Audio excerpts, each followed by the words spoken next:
Just gotta wait for that cue. Alrighty, I'll go ahead and call this February 11th Planning Commission meeting to order at 6:01 p.m. Can I get a roll call, please? Nicole Hendricks, Here. Andrew Carr, Matt Constantine, Here.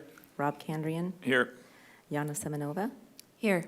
Tabby Traber, Here. and Jeff Sendell. Here. Thank you. Great, thank you. Please join me in the Pledge of Allegiance. Pledge allegiance to the flag of the United States of America and to the republic for which it stands, one nation, under God, indivisible, with liberty and justice for all.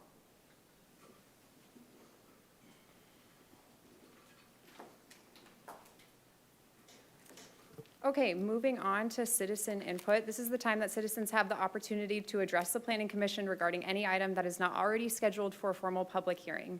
This includes the opportunity to address any item scheduled for a work session.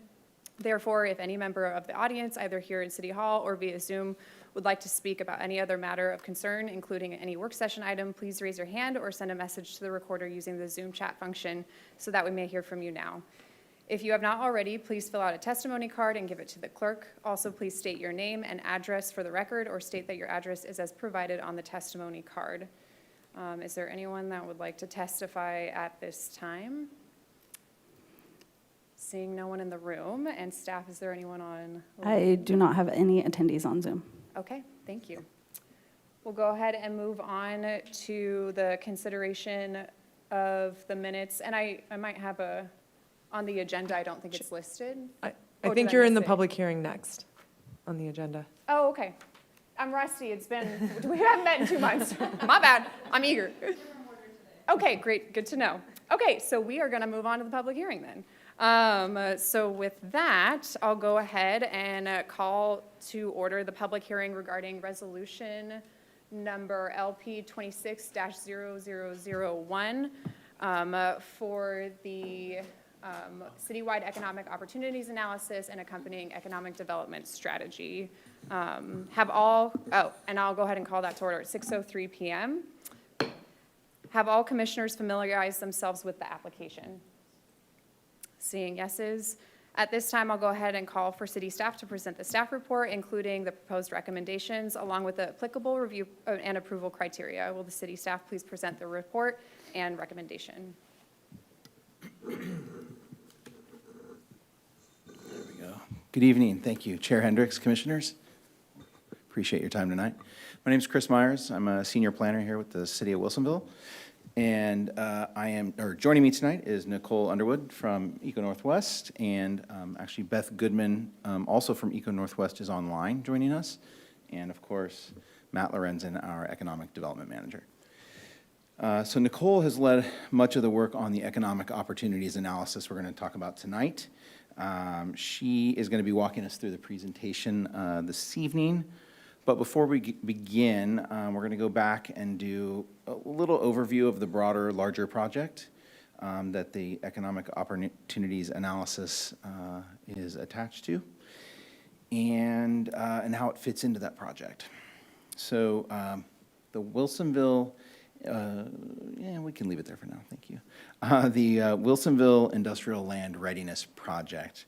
It's essentially a coordinated citywide effort focused on preparing key employment lands for future development, and with particular emphasis on the Basalt Creek planning area, which is the northwest corner of Wilsonville, just north of Coffee Creek. Essentially, it's preparing industrial and employment lands for development readiness. It also positions Wilsonville for long-term economic growth and for investment. So there's a couple of phases to the project, right? Phase one was really focused on the analysis of the Basalt Creek planning area. Phase two is this comprehensive citywide evaluation of industrial land readiness, right? It's kind of where we're at right now. And this is where the economic opportunities analysis fits in, as well as the economic development strategy, which is part of it, and we'll talk about, Nicole's going to talk a little bit about that. But together, these phases really inform and set us up for long-range implementation of the Basalt Creek Master Plan, which will be coming your way in the future, coming this summer, actually, spring, summer-ish, fall. So there are some key project components. We have the economic opportunities analysis here tonight. Again, as part of that is the economic development strategy. We also have a site suitability analysis and an infrastructure funding analysis, as well as a buildable lands inventory. We'll just see a couple of those things tonight, but we won't get too deep on that. So that is, can you go to the next slide, please? So that's just a really brief overview of where we're at and what we're going to be working on. As far as the process goes tonight, Nicole's going to walk us through the presentation. I think that's probably about 20 minutes. I think we're slated for an hour of total time. So there's going to be ample opportunity for anyone in the audience or online to ask questions of us after the presentation. They'll have that opportunity. Planning Commission will certainly have that opportunity to ask us questions. Certainly feel free at any point to, ask a question, have us pause, and we can cover questions as they come up, if you like, or save them for the end. It's really what you're comfortable with. And then Nicole will present, and after the presentation, questions of us, and then deliberation, or time for the commission to discuss issues at hand and discuss the economic opportunities analysis. And then we'll be asking for an action tonight. And we are asking for the commission, to adopt resolution LP 26-0001, which is a recommendation to City Council to adopt the citywide economic opportunities analysis. So that is our action that we're asking for tonight. And we'll cover that again at the very end. So with that, I'm actually going to pass it over to Nicole. She's going to walk us through the presentation, and we'll go from there. Awesome. Well, thank you, and hello, commissioners. Glad to be here. I know I've presented on this to some of you before, but I know some of you are new, and as Chris said, I'm happy to take questions as we go along, and I will pause at specific points as well, just to give you a chance so that I don't just power through. So to start, what is an EOA and why do one? An EOA, or an economic opportunity analysis, is an analysis that meets certain legal requirements in Oregon's statewide land use planning system under Goal 9, which is economy. So Goal 9 mandates cities to periodically review and update their local vision for strengthening the local economy and to ensure they have enough suitable land for employment growth over a 20-year period. It plays a specific role in the comprehensive plan, so if the city adopts the EOA, it becomes a part of the plan's factual foundation. Then when the city considers future plan or map amendments that require findings, the EOA is one of the documents you rely on to support those findings. There are other reasons to do an EOA as well. The EOA documents existing conditions and forecasts, future needs. That information feeds directly into the economic development strategy, which we'll talk about in a little bit. And it helps the city coordinate land use policy, infrastructure planning, and other actions that support economic development. And so this slide just shows you that kind of broader industrial land readiness project that Chris has already gone over, so I'm going to move forward. And then what you can see here is our overall schedule. We are at the end of this process. We've had 2 city council work sessions and 2 planning commission work sessions previously, and so now we're at the hearings. And we expect to have a hearing with city council in March. I think it's the 2nd. Yes. So before I move on to the buildable lands inventory, does anybody have any questions about what it is we're doing and why? Great. Seeing none, I'm going to move on. So an important part of understanding Wilsonville's economic opportunity is knowing how much land is available to support that job growth. And so we conduct a buildable lands inventory. We start by identifying all land in Wilsonville that is designated for employment uses. This includes land in the comprehensive plan designations of commercial, industrial, town center, and undesignated land. That's that purple land. That undesignated category specifically refers to the land in Basalt Creek, or more specifically that West Railroad area. This land is being planned for industrial, but does not yet have a specific designation in the city's comp plan. And so all this land together forms the base starting point for understanding land available for future employment development.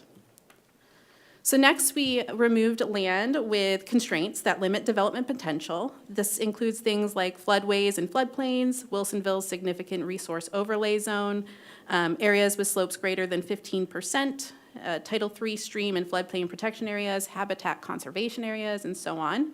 And so by removing these constraints, we're left with a more accurate picture of what land can realistically develop for employment uses.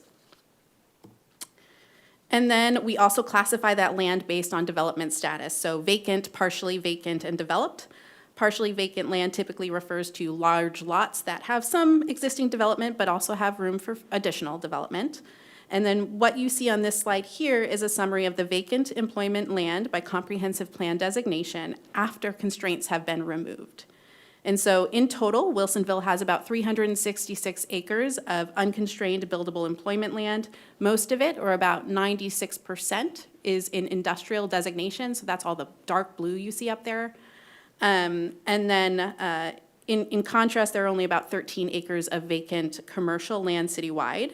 However, Wilsonville does have opportunities to meet its commercial land needs through redevelopment, and so you can see Town Center is a key area for redevelopment. The city also has a number of large vacant buildings like the former Albertsons, Regal Cinemas, Rite Aid that could help meet commercial needs in the future. I'm going to pause again on the buildable lands inventory. Is there any questions about that? I have one question. On the redevelopment stuff, how does that get factored in, since there are a lot of vacant properties at the moment, like large vacant properties? We did do a kind of high-level redevelopment analysis, looking at some of the areas that we knew were opportunities for redevelopment, namely some of the three that I named, and there's a few others. And we found, I think the number was something like 53 acres of more immediate availability for redevelopment. So we did look at that. There's also a lot of potential within the town center plan. There's a lot of planning, like, availability there. We didn't calculate everything, but our assumptions and our basis is that you can meet your commercial needs through a lot of that redevelopment. Okay. Any other questions? All righty. We're good to keep going. Okay, so we've got the land inventory in place. The next question is really about demand. What level of employment growth should Wilsonville be planning for, and what types of land does that growth typically require? So to ground this, we start with current employment in Wilsonville. So in 2023, Wilsonville had about 22,800 jobs, or covered jobs, and this means jobs that are covered by unemployment insurance. This chart highlights the 6 largest employment sectors in Wilsonville. The orange line represents the average city wage, and that kind of gray line is the regional average wage. They're pretty close together.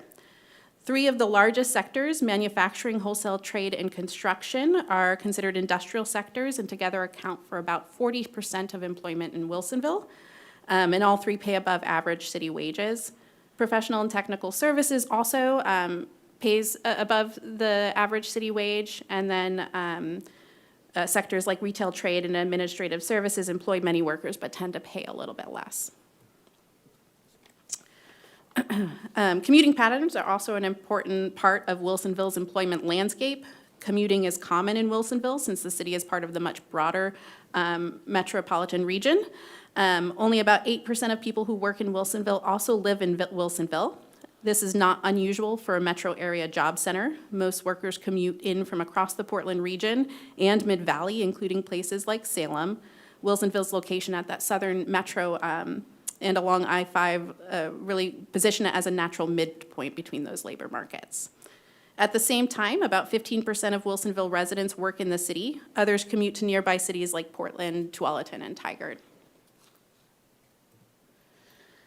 So between 2007 and 2023, Wilsonville added about 2,900 covered jobs. This was an increase of about 15%, very similar to the regional change of about 16% over the same period. The fastest growing sectors were construction, wholesale trade, and professional services, and construction and wholesale trade in particular outpaced regional trends. Meanwhile, sectors like management of companies, transportation and warehousing, and manufacturing saw declines in Wilsonville, even as some of these did grow regionally. So that gives us a sense of how Wilsonville's economy has changed over time. Now we're going to look at the city's position as it kind of moves forward and looking at what makes the area attractive to businesses, what are its advantages. And so the city's location in the southwest metro area with access to I-5, I-205, and Highway 217 is definitely an advantage. It matters. The city also has an established base of industry and manufacturing, and in proximity to growing industrial areas in some of your neighboring cities. You're also proximate to the Portland International Airport. You have access to a skilled and educated workforce, both in the kind of Portland area and in that Mid-Valley region. And then the city has a number of tools like urban renewal and the WIN program, which are attractive to businesses. Town Center also represents a redevelopment opportunity, and then there's, of course, quality of life factors that make Wilsonville attractive to different businesses and workforce, including things like your parks and your great schools, and that kind of thing. But of course, there are, at the same time, there are real challenges that may limit how Wilsonville can grow and where it can grow. A big one is the limited supply of development-ready industrial land. You have a lot of industrial land, but much of it is constrained by the lack of urban-level infrastructure, such as in Basalt Creek. Some of your land in Basalt Creek and Coffee Creek are also limited by small lot sizes and fragmented ownerships. There's existing contractor establishments that complicate the urban-level development as well. And then, it's a benefit to be near I-5 and I-205, and still you have the congestion and traffic that comes along with that as well. And this is more of a broader regional challenge, which is the housing affordability challenges, not specific to just Wilsonville, but it is a definite challenge. So, Wilsonville's advantages and challenges and some of these broader trends do shape how we think about future employment growth. For the forecast, the city is using the Oregon Employment Department's regional growth rate, which we brought to Planning Commission and City Council, and those were supported in earlier work sessions. Under this forecast, Wilsonville is expected to add about 6,100 jobs by 2046. That translates to a need for roughly 320 acres of industrial land and about 110 acres of commercial land. So given that projected growth, we've got the conclusions of the EOA listed here, and they really answer the question of, does Wilsonville have enough land to support future employment growth? So for industrial, the city is expected to have enough land overall, but near-term readiness remains a challenge. Many sites are small and fragmented and lack urban-level infrastructure. That really underscores the importance of the need for site assembly and infrastructure investment. And then for commercial, vacant land is limited, but the city does have a significant redevelopment potential, especially in town center.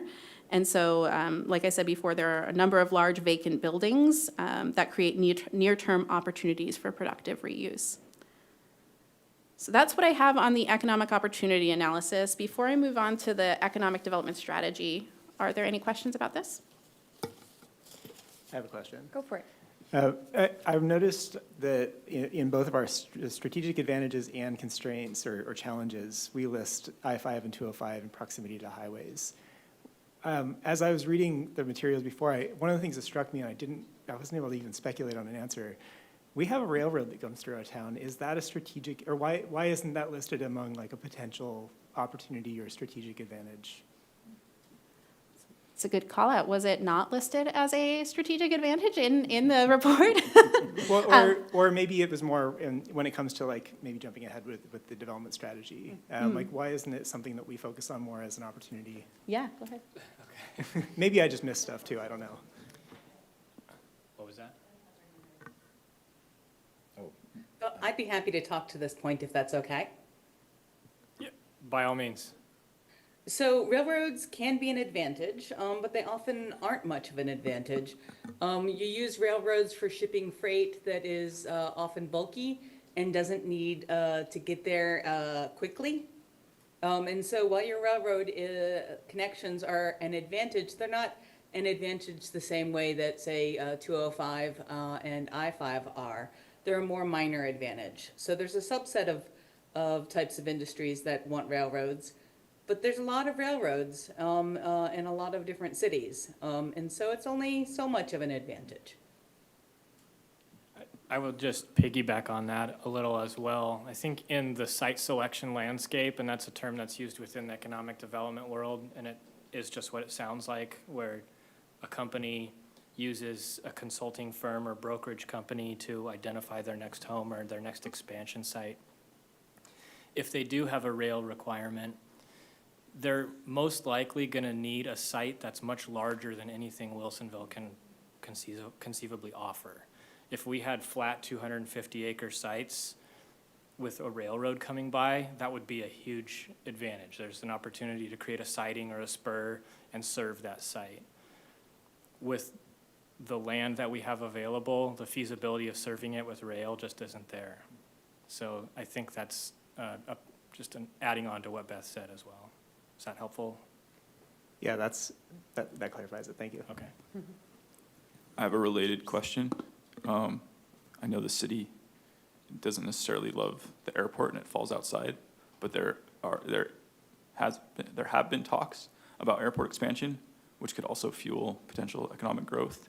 But I don't think I saw that mentioned in there as a possible advantage were the airport to expand. Matt, do you have any thoughts on this? I remember it coming up in the advisory committee, but I can't remember specifically what was said. I'll go first and then I'll let Matt piggyback. But thank you for the great question, Commissioner Kandrian. The city has adopted an area of special concern pertaining to the airport and geography land surrounding it. That area of special concern is within our comprehensive plan.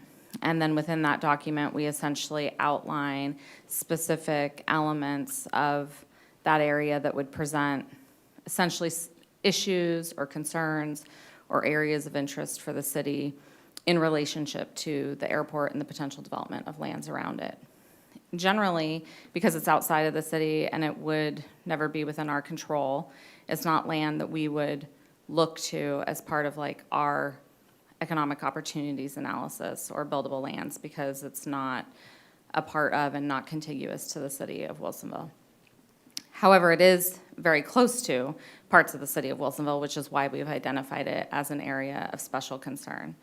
A lot of that area is also identified as EFU land or rural reserve, meaning that it wouldn't be developable within a certain time frame based on the urban and rural reserves for the metro urban growth boundary, which is what we're a part of. So a lot of that land is in Marion County and not really a part of expansion potential for the city. So that's that would be the reasons why it's not included within our economic opportunities analysis.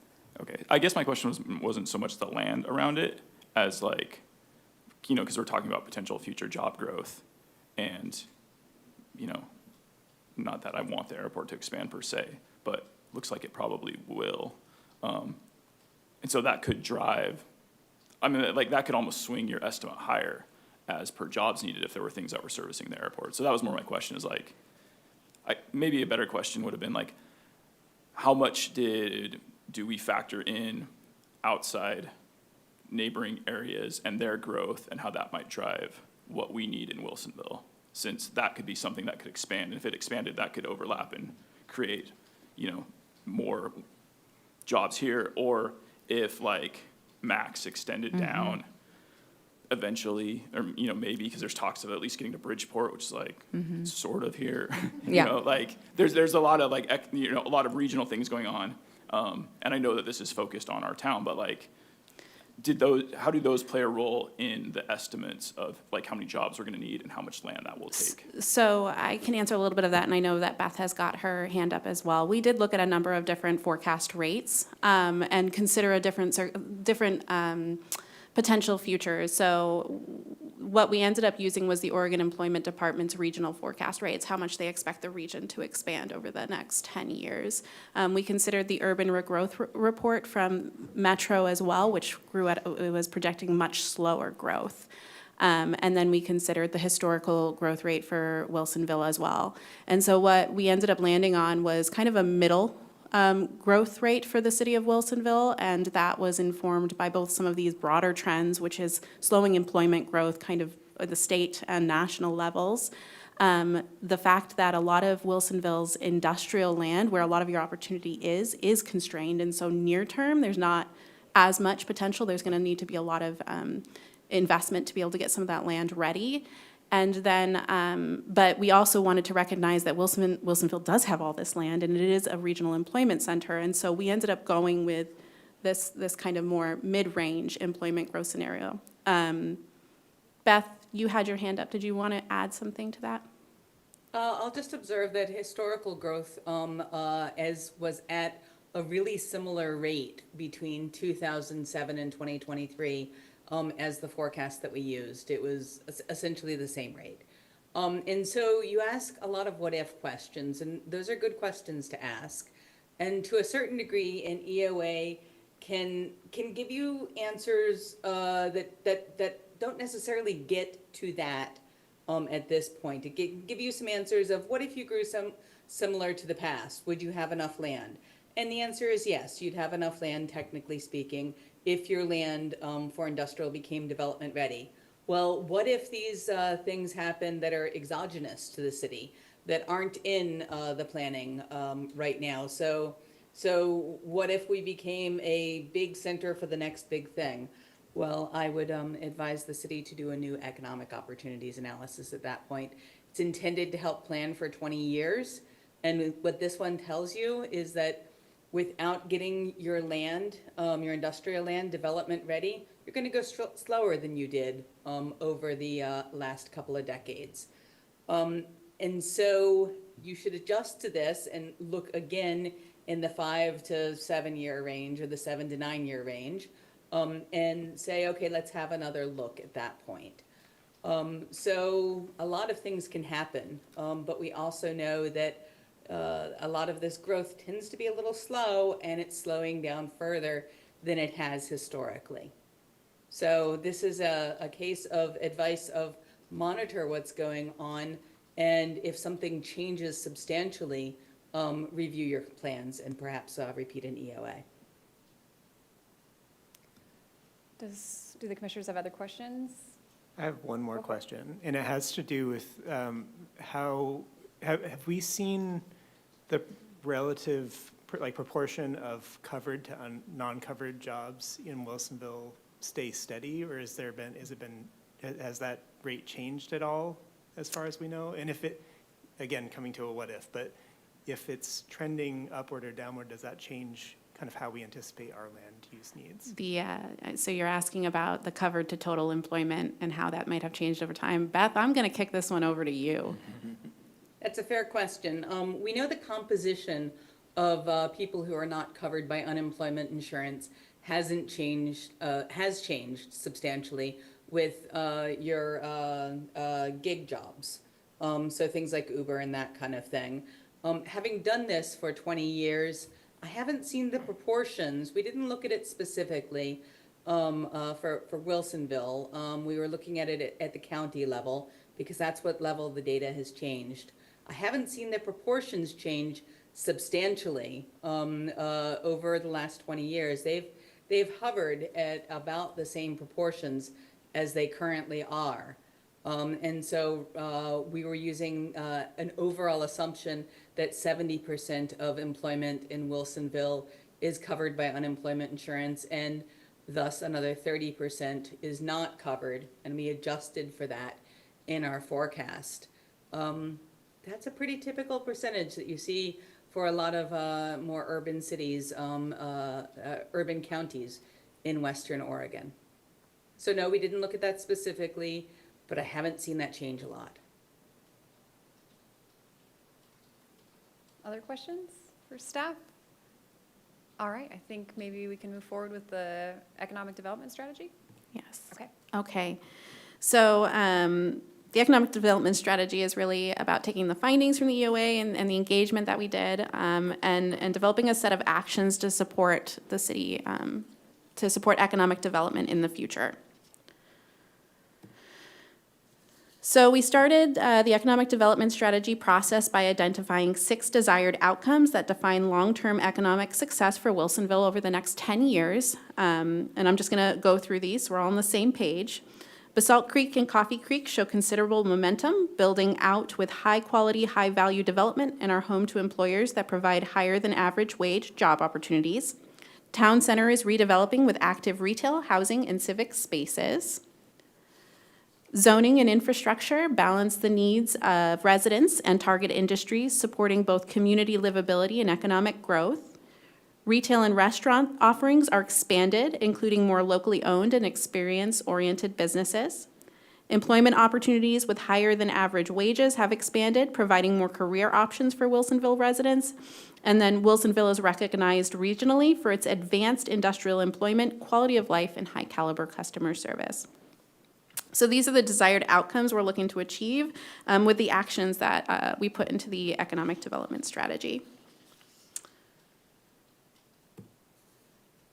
So as a part of this process, we conducted engagement. This included a technical advisory committee made up of regional economic development partners, along with interviews with local businesses and developers and property owners. And across those conversations, we heard some themes. Employers are struggling to find workers with the right skills, and there's a growing need for upskilling. Businesses also face tight space and land constraints.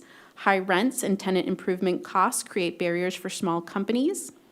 We also heard that residents are leaving Wilsonville for services that they can't find locally. And then finally, we heard from businesses and developers expressing a desire for a more proactive partnership with the city, particularly around navigating regulations, accessing resources, and really finding that path to yes.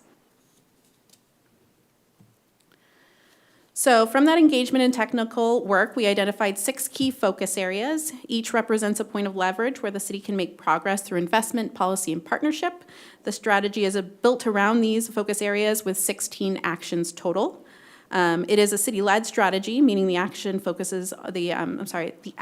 focus on what the city can realistically do, but many will require partnerships with regional and state organizations and the private sector. Actions were also split into near-term items that fit within current capacity and longer-term items that depend on new funding or additional city resources.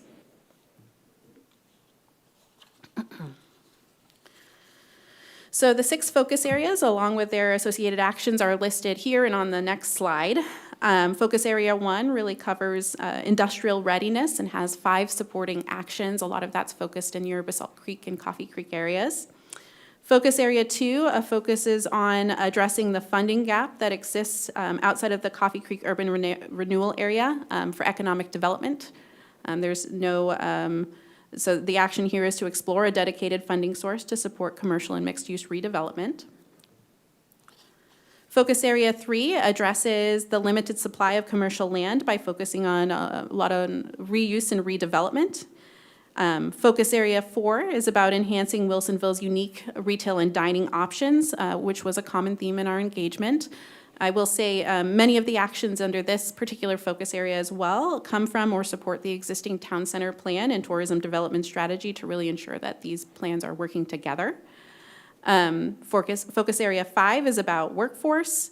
The key action here is for the city to take a more active role in shaping regional workforce efforts. And then focus area 6 is about supporting small business, and this includes actions about strengthening city communication and potentially providing small business grants for upgrades. So there are a lot of details about these actions in the economic development strategy, but that's what I've listed out here for today. And with that, I'm gonna close it up and open up questions for this part and hand it back to Chris if there aren't any. All right. Questions on the economic development strategy? Go for it. Sorry. And I'll apologize since I probably would have had some of these questions answered. I mean, I tried to watch the other 4 presentations, but I can't say I made it through all of them. Is there a reason why the EDS only covers 10 years, but the EOA covers 20? We were focused on a more actionable plan, and so for the kind of the implementation planning, we wanted to keep it to something that felt more tangible. You'll want to redo your economic development strategy again, and you'll likely want to do your EOA again, but we wanted to keep it on things that were more short-term, near-term. I just was trying to like figure out why one was like 10 years longer than the other, if Yeah. there was like a specific reason. And I think the EOA is also like mandated by the state, right? And I didn't know if I couldn't find a good answer if they mandated a 20-year EOA or if that was just. The 20-year EOA is part of the state requirement. The economic development strategy is not required. And so we undertook that as a kind of, as not part of that requirement.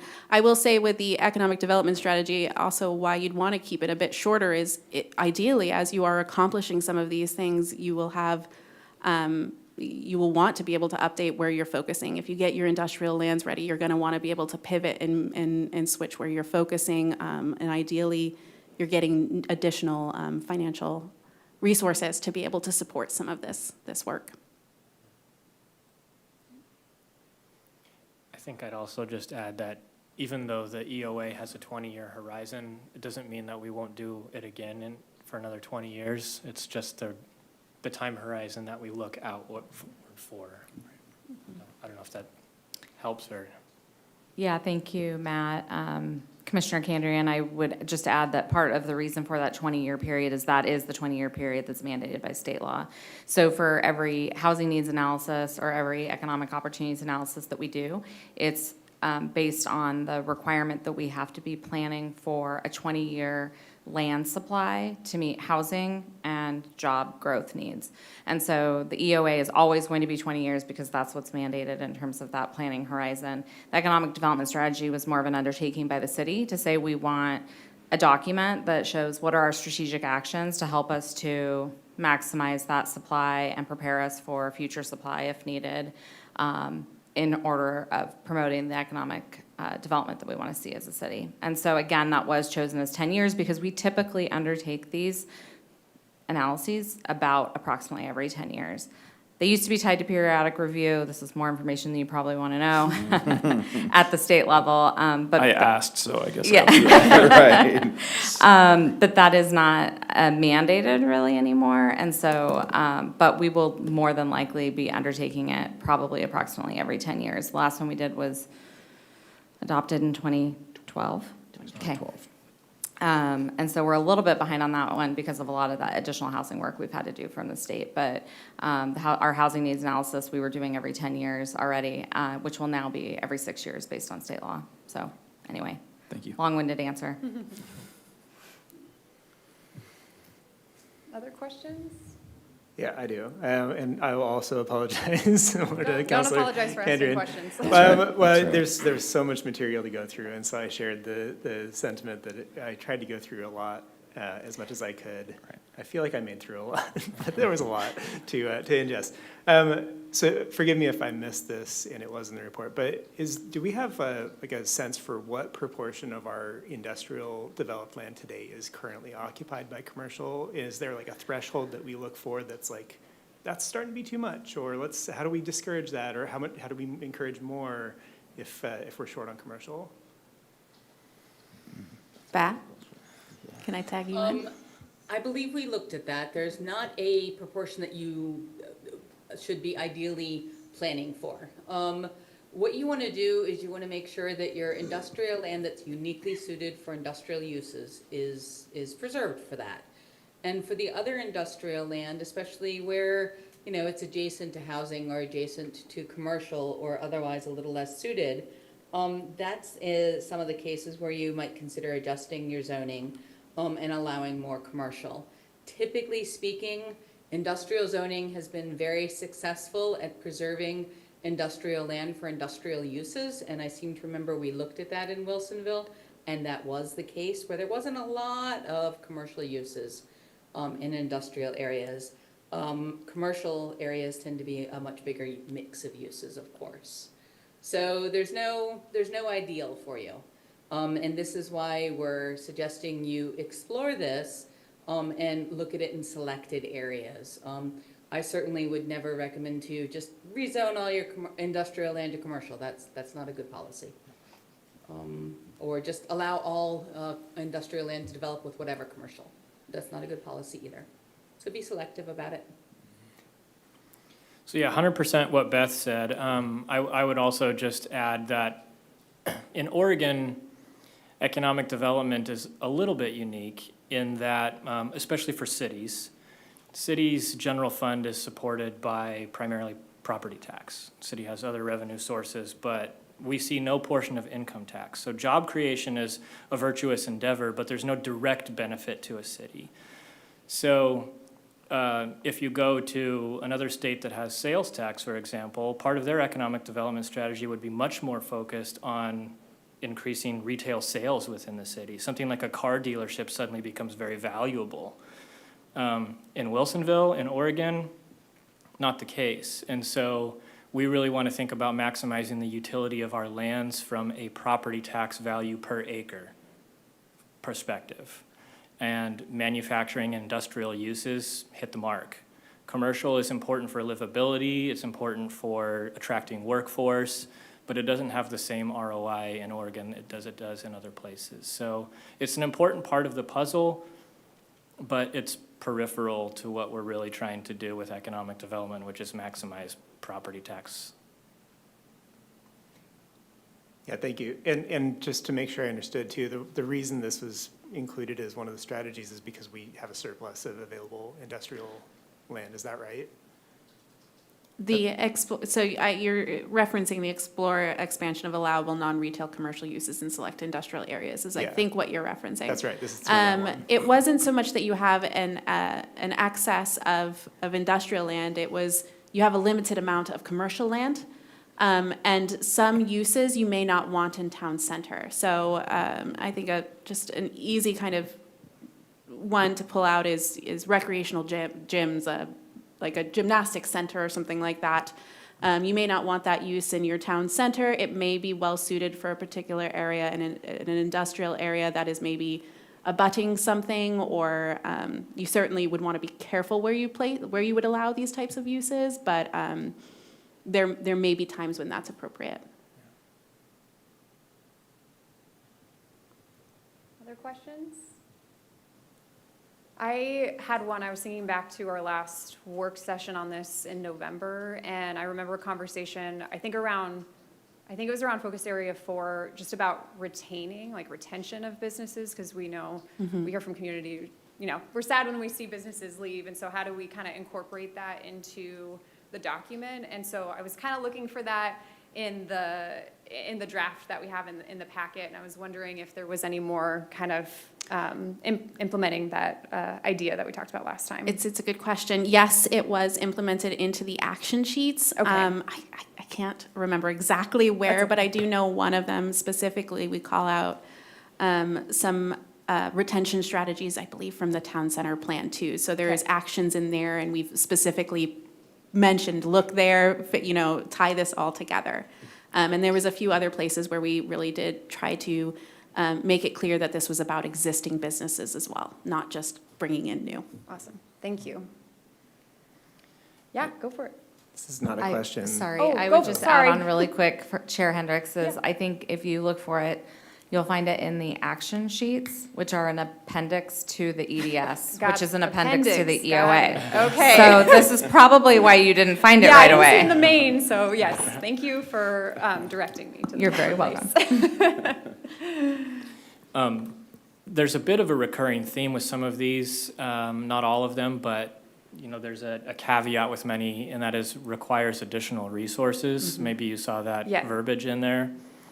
And so our ability to offer things like grants or a revolving loan fund or tenant improvement support to retain businesses or help a business to grow in place, that falls cleanly into the category of requires additional resources. Okay. So I'll make a soft plug right now for urban renewal in town center. Our ability to retain and support businesses already here as town center redevelops requires funding, and urban renewal is really one of the most reliable sources of funds for something like that. There are things like business improvement districts that can be set up, but that becomes a new expense to businesses. It shows up on the property owner's tax bill or the business owner's tax bill, and it helps create something like a fund to support business, but at the expense of businesses. Urban renewal is a division of tax and creates a fund by reallocating existing resources. So all that to say, if we want to achieve that goal, something like urban renewal would be required. Noted. Thank you. Commissioner Sendell? Thank you. Yeah.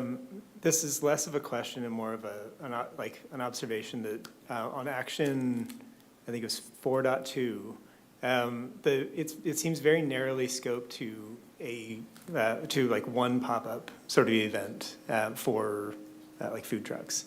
Is there a reason that was so narrowly scoped and not maybe framed more as like a model that we could try to employ, maybe pilot once and then employ elsewhere? 4.2, so explore the creation of a food cart incubation program in Town Center. That is actually intended to be a program, not just a one-time event. So I think the answer is that is what we're trying to communicate with that one. To clarify it, what I meant was not so much like, I understand it's meant to be like a program where we do pop-up food truck sort of incubators in Town Center. What I'm curious about is that a model that we could employ elsewhere in the city for other kinds of like pop-ups or incubators besides just food trucks and besides just Town Center? So I might jump in here for a second, which would be to clarify that the reason that is pointing specifically to that is that is an implementation action in the Town Center plan. And so there's already an adopted policy at the city saying, this is something we want, and we want it in this location. So if this was something that was successful, and then we had other direction from either a policy or adopted plan that came through Planning Commission and City Council, or if City Council gave us direction to explore this concept in other locations in the city, by all means, that is something we could explore. But it's showing up here specific because it's relying upon already adopted implementation actions at the city. Thank you. Yeah, and the point about exploring the next one, affordable commercial space models and partnerships, that might get a little bit at what you're talking about as well. Not thinking so narrowly as food carts and not thinking so narrowly as Town Center. What else can be done? That's very open-ended at this point, and that's why the recommendation is to explore it. We don't know what it would look like, but there is certainly, a desire to incubate more businesses other than just food carts, if that's what you were getting at. Yeah, that's helpful. Thank you. And I would note that, some of this happens sometimes automatically by developers or through other projects not coming from here. And so, for example, at the new Vuela building that is opened adjacent to the transit center. On the ground floor, there is a business incubation program that will function very similar to this, but is not food trucks specifically. So sometimes we get lucky and it happens without it having to come from one of our plans. I mean, we worked on that project obviously as a city, and but that was something that came from the developer and their local partner. Commissioner Trevor, did you have? Yeah, I just, to clarify about the food cart, obviously that's just an idea, but are you guys looking at it being more of like a pop-up scenario or more of a permanent setup like they have at like the garage in Westland and the library in Canby? I think the model that we're looking at is taking inspiration from the city of Tigard. They have a program that's called Launch Pod, and there's a food cart pod in Tigard, and they have a partnership there where the city actually owns one of the food carts and leases that space, and then subleases at a deep discount to a new food business that's incubating in that space, and they sign up to receive business mentorship and help all along the way to become successful, and then once they graduate, they vacate and a new business takes its place, but the city actually owns that food cart and subleases. So that's kind of what we're thinking about for that particular piece. To answer your question about where it happens, or is it a pop-up or permanent, the hope would certainly be that a food cart pod comes about through desire of private investment in the development community, and the city would be able to just participate in that. That's the hope. Other questions? Yeah. Sorry, I have another one. In kind of the resolution language, it says that the EDS may have future budget implications, which would be evaluated through separate council actions. Does that mean that if, we recommend this, we're sort of locking council into having to address those future budget implications? Like, because I know budget's always a big question, right? And I don't want to say like, yeah, we should do this. And then they're like, cool, it costs $100 million. And now the council's like, well, now we got to figure out where we find $100 million. Do you want to answer? Sure, I'd be happy to. So the language there, the intent of that is to say that like all of the recommended actions that say that they would need further resources, that language is saying, we're not locking the council into requiring adjustments to budget to do these things that say they need more resources. It's saying that if the council essentially wanted to consider one of those things that needs additional budget, that would be considered in the future by them. And so it's essentially saying, we're not guaranteeing any of those things will be done. It will be, those would require additional action. Like this action isn't putting that in place. Okay, cool, thank you. Mm-hmm. Anything else? Seeing none. Is there any other part of? Yep, just wrapping up. Okay. Yeah, a couple more slides and we're Sure. done, yeah. And thank you for asking, actually, and a few of you are in a very bad spot of having your first meeting be a Right. public hearing where you need Yeah. to make a decision, 800 and the page packet was packet. 800 pages, so, apologies, but that unfortunately is how it timed out, so. You haven't had the opportunity that everyone else has had to read and see this before. So the staff recommendation tonight is for the Planning Commission to adopt Resolution LP 26-0001, which is a recommendation to the City Council to adopt the citywide economic opportunities analysis. And then you have it actually. Thank you. Just as an FYI, yeah, the next steps are that we head to City Council for a public hearing on March 2nd, so coming up pretty soon. And I think that is it. So there we are. Great. Thank you so much for walking us through that and answering the questions. And I do want to double check and just make sure, does any other commissioner have any other questions for staff at this time? Okay. So there will be an additional opportunity to ask questions following public testimony. The next portion of the public hearing will provide an opportunity for the Planning Commission to hear testimony from audience members. We will take public testimony in the following order: those present in person at City Hall, and then those participating remotely via teleconference. As you are given an opportunity to testify, either in person or via Zoom, please state your name and address, or state that your address is provided on the testimony card, and then present any testimony to the Planning Commission regarding the matter before them. Please do your best to speak clearly and directly into the microphone so other participants are sure to hear your comments. After each participant's testimony, I will ask the Planning Commission if they have any other questions for the speaker. Before I call for the testimony from the audience, is there any member in the audience at City Hall who wishes to testify who has not yet filled out a testimony card? If so, fill out a card now and give it to the clerk. And seeing no one in the audience, I'm just doing my due diligence. There we go. So I do see no one in the audience, but, and then seeing none, I'm going to ask if there's anybody online who wishes to testify at this time. I do not have any attendees online. Okay. Sounds good. So then moving on to commissioners, if you have any additional questions, well, I guess this is based on any testimony provided, so never mind. Let's see. Okay, so now we get to move on to discussion. So what, if any, discussion does any commissioner wish to have to help ensure they have gathered all the information they need to make a decision? This is different than the discussion we will have to deliberate once a motion is made. Discussion at this point should focus on ensuring understanding of the facts presented and clarifying particular points rather than expressing conclusions, which we'll do in a few minutes. Any discussion?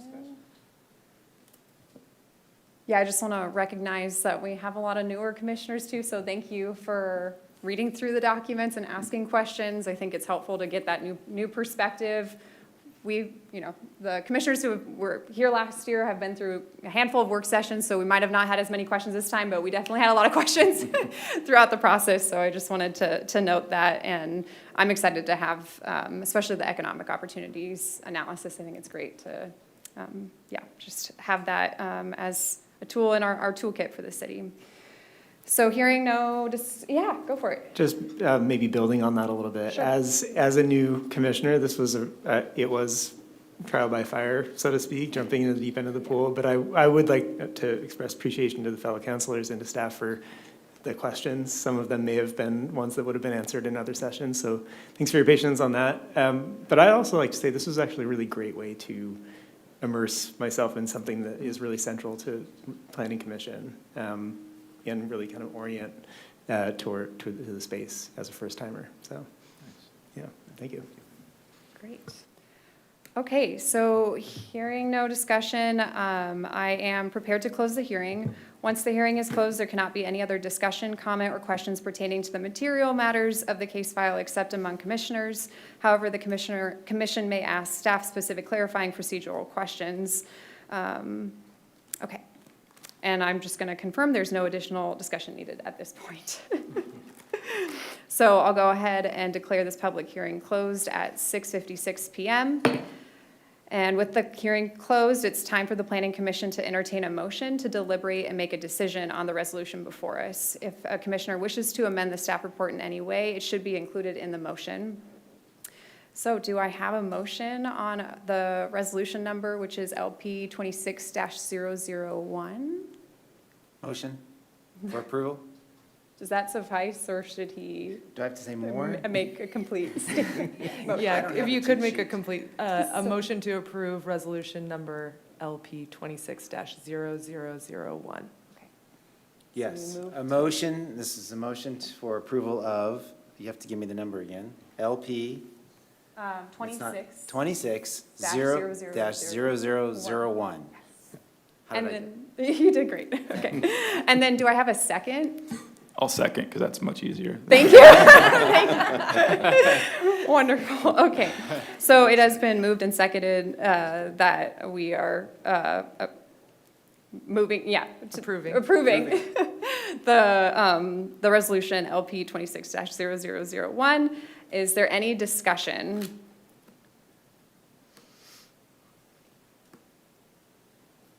Okay, seeing none. I'll go to, I know. I will call the question. All those in favor, please say aye. Aye. Aye. Aye. Aye. Aye. And then all opposed? Hearing none, the motion passes unanimously. And are we good with? Okay, great. Okay, so that ends the public hearing portion.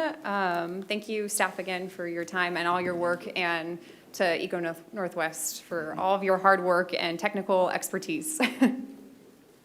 Great. Thank you.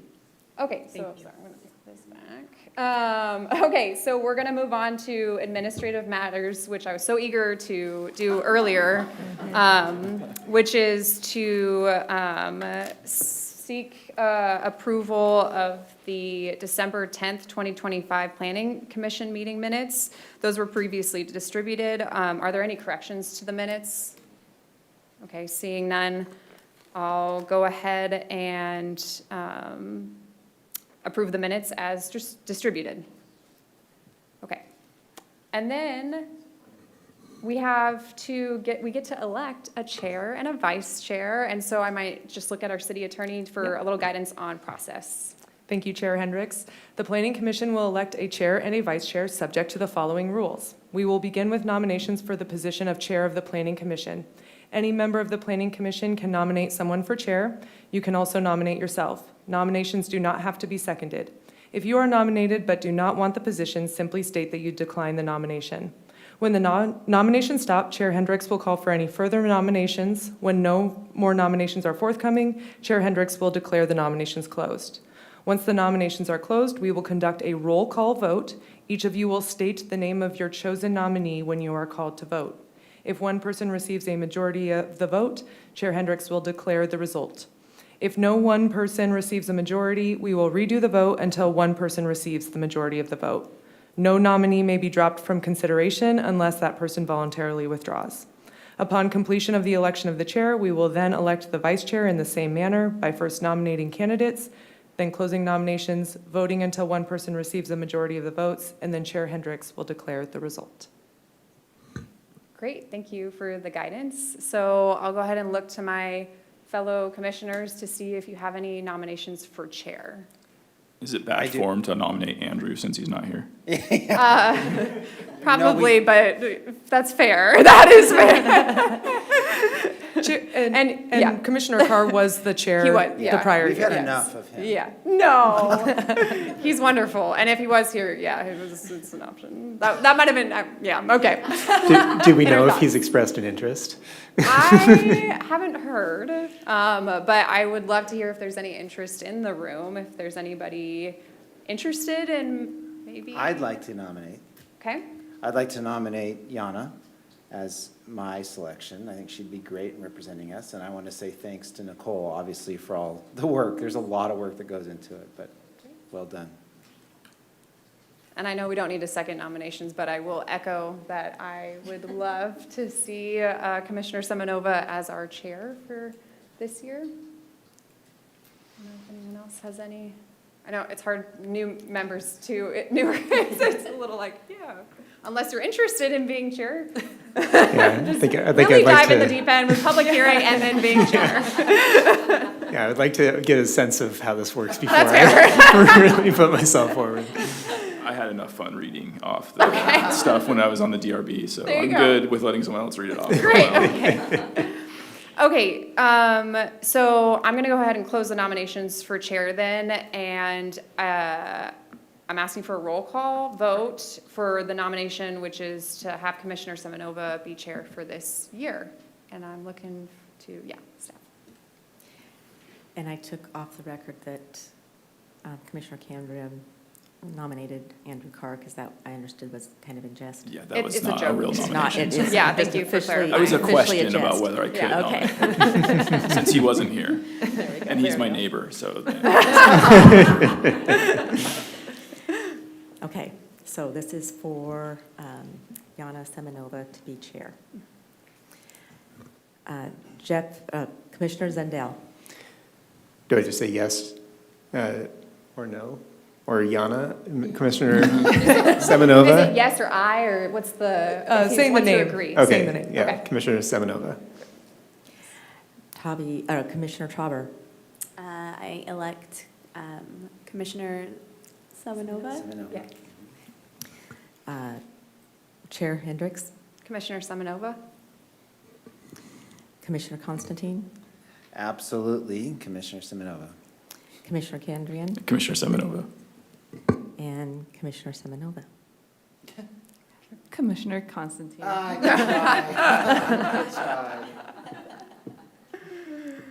All right. Okay, so do we I have the to? election, so I have the, So I do want to clarify that Commissioner Constantine wasn't one of the nominees, so I do want it clear on the record who you are. If you want to decline to vote, that's fine, but, So you have to vote He- for he wasn't one of the yourself nominees. Or decline, either way. but you can vote for yourself. Yeah. It's okay. Okay, I'll vote for myself, Okay, Semenova. great. Thank you for keeping us in line. Good try. Do you have to repeat? Yeah. Commissioner Yana Semenova was unanimously voted, elected as chair for 2026 by 6-0 Great. vote. And do I have to declare it, or is that the declaration? We have it on the record, that's Great. fine. Yay, congratulations. Thank you. Freedom. No, I'm just kidding. No, it's been great. Okay, so we are going to now open the nominations for the vice chair role. So any ideas on vice chair? I elect Commissioner Constantine. Boy, I, 5 minutes. I would also be in agreement with that. Look into other Likewise. commissions. Great, okay. Yeah, it works for me. Okay, hearing no other nominations, I'm going to close that portion, and then ask for a roll call vote. Commissioner Kandrian, Commissioner Constantine. Commissioner Hendricks, Commissioner Constantine. Commissioner Semenova, Commissioner Constantine. Commissioner Trauber, Commissioner Constantine?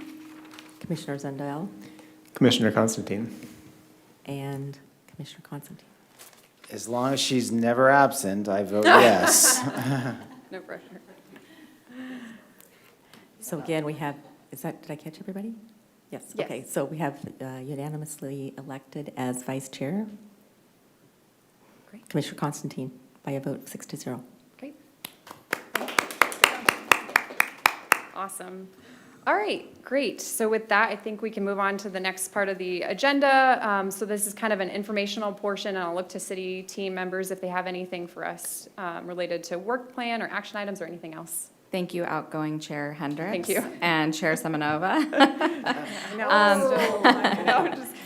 I have just a couple of items. The first one is, as you know, we are quickly working on a housing statutory compliance project that Ms. Reibold brought to you, I believe, at your last meeting, and went over the scope of work for that and what it will entail and got some initial input. We have just now essentially been able to sign and officially put in place the grant agreement with the state. It took a lot longer than we were expecting, so we're a little bit behind schedule.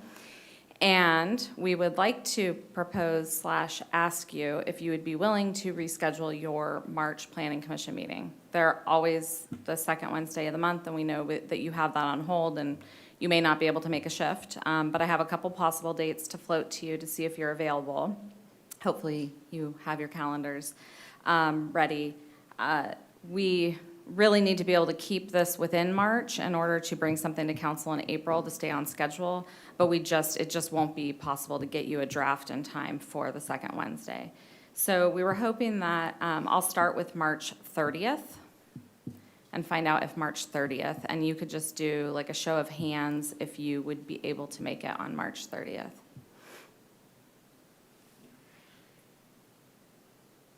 Oh, wow. Well, that's Incredible. wild. That is wild. Oh, take it, run with it. Taking it. It's closed. I have a motion, a second, and it's adopted. We didn't need a doodle poll and 30 emails about it? I know, I have a fifth Monday. It's crazy. We could do, if you're available March 31st, we could also raise of hands. No, okay. No. All right, we're locked in on the 30th. We're good. That would be Yeah. replacing the meeting on the 11th, yes. We would not hold 2 meetings that month. Okay. Ooh. Okay, and then the second item is. I'm sorry, can Oh. I get clarification? That's replacing the March 11th meeting. Yes, so we Okay. will be, based on this, we will be canceling the March 11th meeting, rescheduling it to Monday, March 30th. Okay, I just want, and then the April meeting is still. The April regularly meeting will scheduled. still be on for now. Okay, We will revisit some schedules and I'll confirm that, but for now, assume that April is still on. thank you. And then the last item is that when we have new planning commissioners, we tend to like to go around the room and have the commission just do some introductions, a little bit of a get to know who each other are, and kind of just give a sense. Typically, we like to cover, how long you've lived in Wilsonville, your interests, different things that you might want to mention. And so I just wanted to float that to the chairs and find out if we'd like to go ahead and go around the dais and do that. I think that sounds like a good idea. Who wants to start? Do you want to kick it off? I'll start Okay. us off, sure. Yeah, I don't know, how much detail do we want to go into? Are we doing like 30 minutes per? Oh my God. Please No, don't do I'm that just to joking. us. Could But we- We are curious. I would love I would propose actually, I guess, that we get maybe a brief intro from the sitting councilors as well, the ones that have been. I'm just proposing, just a proposal. So a little bit about me. I was raised here in Wilsonville, but I did not live here all my life. My family moved here when the Mentor Graphics campus opened. My dad was one of the early employees at that campus. So I got to spend most of my childhood from first grade until graduation from Wilsonville High School here. I went to the Wilsonville Primary that's no longer here in town, which is lots of good memories there. But I've lived a lot of places around the world, and I've had a chance to kind of see how a lot of different cities are structured and how it feels to live in different places, including places outside of the U.S. And I think from an early age, I was always very interested in transportation and mobility. And so for me, a lot of my interest in planning commission and seeing how the city of Wilsonville develops is really anchored a lot around how do people get around. And while my early interest when I was a kid was very much centered on cars, as I became more experienced with getting around myself, I became much more interested in other ways of mobility, other forms of mobility. Today I'm an avid cyclist. I'm a motorcyclist as well. I walk around a lot. I don't run as much anymore because my knees hurt. But I really appreciate how Wilsonville, one of the things that I've noticed as I've come back as an adult, Wilsonville really has a lot of different ways of getting around, whether it's the smart bus system or the bike paths that we have around town, both on-street and off-street, and the walkability of neighborhoods like Villaball, where I live, as well as really everywhere around town. Wilsonville is a very pleasant place to get around, even if it is still largely car-centric. And so that's a lot of my interest, is seeing like what are new ways that what are the new shifts that we're looking at as the world continues to change and evolve. How can we maybe think a little bit out of the box in terms of sometimes I say I'm interested in other ways of getting around, other types of mobility, and people are like, oh, that's somebody who wants to get rid of cars. I love cars. But how do we maybe look at do we have the right balance? Is Wilsonville a human-scaled city, or is it a car-scaled city? And how do we maybe evaluate whether we're on the track for the kind of city that we want to be, and really question that a little bit. So that's a little bit about me, I guess, in terms of my interest.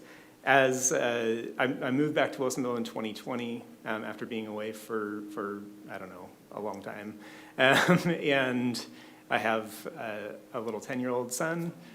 Who's classmates with Tabby's oldest son as well. Commissioner Travers' oldest son. And they both go to Lowry. We ride our bikes to school every single day year-round, so rain or shine, which is great. And then I have a loving wife as well. So there you go. I'll maybe cap it there. Okay, so I am Tabby, and I have 3 children. As he had mentioned, one goes with his son at Lowry. I have another there, and then one that will actually be coming in the fall. So we'll have 1 year where all 3 of them will be there, which will be awesome. But I actually grew up in Southeast Portland, and then right out of high school, I moved to California and lived there for about 19 years. And so I was actually in property management for about 13, and we did a lot of new builds and master plan communities. So that's why I was really interested about this, because the company I worked for actually built their own little cities. So it was apartments and then everything around it with retail and commercial and everything. And then I moved on to real estate, so I've been doing that for 10 years. And then I also do event planning. So I'm just really centered with, I just love Wilsonville and just the city, the parks, the schools, and bringing everybody together. And so I like to be able to kind of see, selfishly what's in it for my family in the future. And obviously I have a wonderful husband going on 18 years together, so yeah. We're going down the line now. All right. We do all the commissioners, All right. just to clarify. He doesn't listen to me anymore. I'm not chair. I moved from California about 5 years ago, and this was where we really wanted to settle, so we brought a lot of family members with us, and it's a beautiful place, forward-thinking.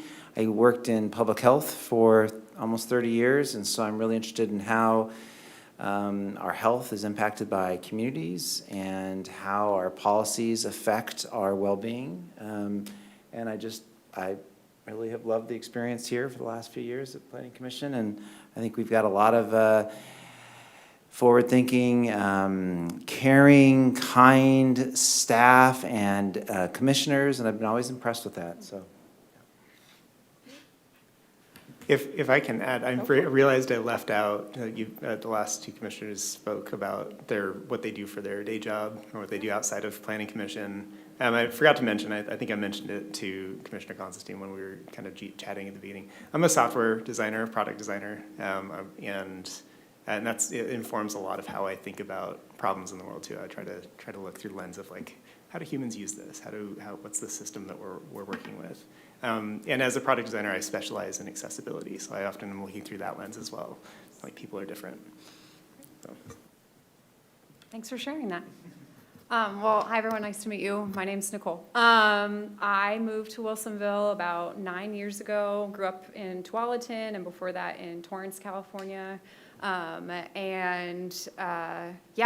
actually got involved with the city first as an employee, similar to Commissioner Zundel, interested in public transportation, alternative forms of transportation, and so I got a job at the SMART department, which is our bus system, and worked there for 4 or 5 years, and then got a job with the city of Tigard, and that's where I'm at now in their city manager's office, and then wanted to get more involved in my own community, missed that connection, and so joined the Development Review Board, did that for a few years, and then got connected with the food bank, so I'm on the food bank board now, and then in my spare time, I play the flute, so I am in the Tualatin Valley Community Band, so if you play an instrument and you're looking to get involved, hit me up.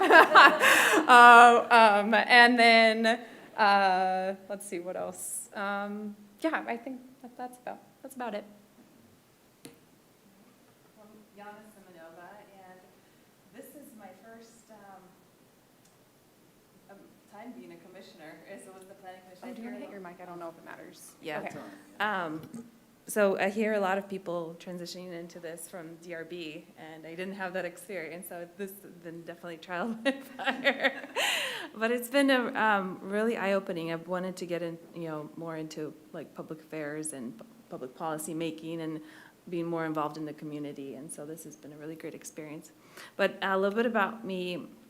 I moved to the United States when I was 10 years old, straight to Oregon, and grew up in Clackamas before there was a Happy Valley, and spent there most of my life. And then in about 2019 is when we moved to Wilsonville. I have 3 boys in 3 different schools, which is painful. But one of them is at Lowry. The other 2 have moved on to middle school and high school, and so but that is one of the reasons I also want to be involved, is because you help shape what Wilsonville is for the future of your children too. So it's that's been rewarding. They're like, what do you do there? It's really hard to explain, but you try. I work at PGE. You worked there for 21 years in various roles, and right now in substation and meter operations, crew coordination, so planning and scheduling of the field work that takes place. I'm a PSU and U of O alumni, so go Ducks. But that is about it. Yeah, I love to travel, and we have a little Frenchie now too, in addition to our family. So it's been fun. Yep. But we'll see each other around over at Lowry. I'm Rob Candrian, been a Wilsonville resident since 2018. We did the typical Australia to Oregon move, just like half the state. I was born in California though, but my mom was a Portland resident, so that's kind of what ended up bringing us out here. And we've since recruited my parents. They may be the only people in history who moved from Florida to Oregon, but they did that about 2 years ago. So they're over in Villebois. We're over here in Canyon Creek Estates. I went to law school, but I do not practice law, which was apparent because I was asking questions that I didn't know the answers to, and you're never supposed to ask questions you don't know the answers to if you're a lawyer, right? And you're you're, asking questions in court. I was on the DRB. I did the Citizens Academy. It was the Citizens Academy at the time. I think the name changed to Citizens something else? Civics Academy, okay. And previously, before moving here, I worked for the US government, did national security and foreign policy things. So that was like, I feel like I know a lot about that, but I didn't know a lot about local things. And so doing Citizens Academy, being out here, made me want to get involved. So I was on the DRB for the past, I think, 4 years. And then I also tried to get involved in local politics a year or two ago. And it's easier to get onto the planning commission, I think, and it's a much more enjoyable experience than trying to get votes. I have, my wife and I have been married since 2003, so that's 23 years. We have 3 kids, 2 at Wilsonville High School, and then one who's doing a homeschool co-op at the Lake Oswego Learning Center. And we stay busy with their soccer, and my son's involved in robotics, and my daughter is in like the orchestra, and we also like to go ski and snowboard. And like Jeff mentioned, I like to ride my bike around here. Got a nice ride in today for about an hour, heading out to Stafford. So I just wish the bike lane continued a little bit farther in some of the places, especially a bike lane on Stafford would be amazing, but I risked my life for a little bit, going down Stafford a little bit today. But we should make that's that me. happen. Happy to be here. Just to piggyback up, I just started my son's robotics team for it's not really the Lowry robotics team, but it's the kids in Villebois kind of glommed together. It's our first year. It's been an adventure. It's like the first Lego League robotics, and it's been a wild journey trying to learn how to do that. No, that's cool. My son's, he's been on it all 3 years. He's a junior, and he's been helping mentor the middle school team this year, which has been fun for him. My wife and I were like, oh, this is awesome. That'll help you out with college stuff. He's like, huh, what? Like, he was just like super into robotics, and it was like another opportunity to go and help people out with it. He was like not thinking about like how you could throw that on a... Yeah, one of our teammates' older brothers is also on the high school robotics team, and it's great having that mentorship. It's amazing, so. I'm not chair anymore, am I technically? For the rest of this meeting. Okay, for the rest of this meeting. I didn't know, did you all get a chance to meet with the city team too? Did you want to do any, you had time to, okay. Okay. Well, I just want to say we do have a wonderful city team, so if you ever have any questions, they are just super supportive and very grateful for them. So with that, if there's any more informational items from staff? Okay, then I'm going to adjourn the meeting at 7:23 p.m. Cool. Thanks. Well done. Yeah, well done.